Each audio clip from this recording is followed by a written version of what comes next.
با تشبث فاکولته حقوقشناسی دانشگاه سنه 17 مارت کنفرانسی علمی تحت عنوان تکمیل کنستیتوسی جمهوری تاجیکستان اساس پیشرفت دولت و جامعه دایر گردید. در کار این همایش علمی عالمان، استادان و دانشجویان فاکولته فعالانه شرکت نمودند. گزارش نوبتی برنامه ادامه بخش این موضوع است.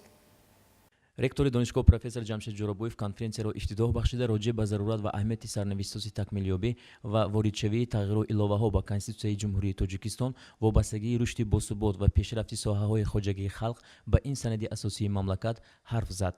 баъдан доираи масъалаи мазкур мудири кафедраи ҳуқуқи конститутсионӣ доцент Анварбек Бобоев, мудири кафедраи ҳуқуқи гражданӣ соҳибкорӣ ва байналхалқӣ Ғолибҷон Санаваров маърузаҳои илмӣ намуданд. дар идомаи ҳамоиш декани факултети ҳуқуқшиносӣ доцент Шӯҳрат Кинҷаев پیرامون سهم عالمان دانشگاه در تیار نمودن متخصصان ساحه حقوق شناسی گزارش داده تاکید داشت که فاکولته حقوق شناسی در دوام 20 سال فعالیت خویش با تعلیم و تربیت متخصصان جوابگو با طلبات بازار مهنت مشغول بوده. فاکولته در این سمت با دستاوردهای نظررس نائل گردیده است. دستپروران فاکولته امروزها در تمام ساختارهای مقامات‌های قدرتی فعالیت باثمر دارند. مورد ذکر است که سهم فاکولته و عالمان آن امروز در آماده نمودن متخصصان ساحه حقوق شایسته ارزیابی گردیده. استاد سابق دانشگاه دوچنت کافدرای حقوق کنستیتوسیونی تیمور اوریپوف از زمره شخصانی است که عمری با برکت خویش را صرف ساحه معارف، تعلیم و تربیت، کارهای راهبری و تیار نمودن متخصصان ساحه حقوق نموده است.